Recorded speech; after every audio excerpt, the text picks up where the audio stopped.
Welcome back to another GeekaWhat video, and today I'm taking you over the best £600 gaming PC build for 2016. This build is easily capable of smashing the latest AAA titles at 1080p, 1440p and even a little bit of 4K. So make sure to subscribe and make sure to drop a like rating as well. But without any further ado, let me take you over the parts for today's GeekaWhat video.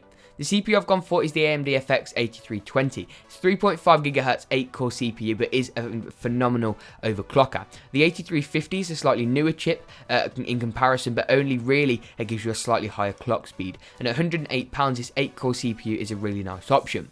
The motherboard I've gone for is the Gigabyte GA-970A-DS3P. You tend to pay a slight premium for motherboards on this slightly older chipset and slightly older socket design, but it's got SATA 3 6 gigabit per second and USB 3, which are the two key points from a motherboard on this chipset. The RAM I went for was two 4GB DIMMs of Kingston HyperX Fury White. You can get it in blue, black or red as well, and DDR3 1600 really is all you need for gaming. DDR4 doesn't pose a significant performance increase unless it is using integrated graphics or an APU, for example. So for this RAM and this build, this really is a great deal, and at £33 it's also very great value. For storage, I went for an SSD and a hard drive. Your SSD is going to be your C drive, your boot drive, your Windows drive. It's going to have your operating system on and give you really fast boot times. For just £35, 120 gigabytes, whilst not a hell of a lot of storage, is more than enough for a couple of games, few files and a copy of Windows. Also at £35 is the mass storage for this build. It's a Seagate Barracuda 1TB, 7200 RPM, 3.5-inch internal hard drive. 3.5 inches is standard hard drive, desktop hard drive size, and 7200 RPM is as fast as hard drives get.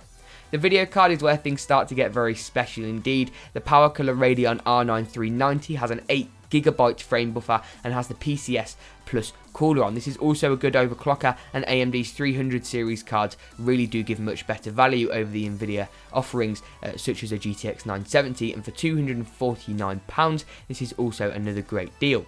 The case I've gone for is the Corsair Specco 3 in white. It's an ATX mid-tower case and it's got two front LED white intake fans and it's got one non-LED exhaust fan at the back, keeping this system nice and cool, something which is more important with an AMD system as they typically run slightly hotter, especially this beast of a graphics card. The power supply I went for is a personal favourite. It's the EVGA SuperNOVA G2 650W. It's an 80+ gold certified power supply and it also is fully modular. If you'd like to see my review of the EVGA SuperNOVA G2 750W power supply, which is very similar in the same product range, same features, click the card section now. But that wraps it up for this build. It's an incredible build for just £600 and also gives some upgrade paths as well later on down the line. And it is a PC. It will do incredibly well in the latest AAA titles, I guarantee you with that. If you found this video helpful, drop a like rating, make sure to subscribe, and as always, we'll see you in the next GeekaWhat video.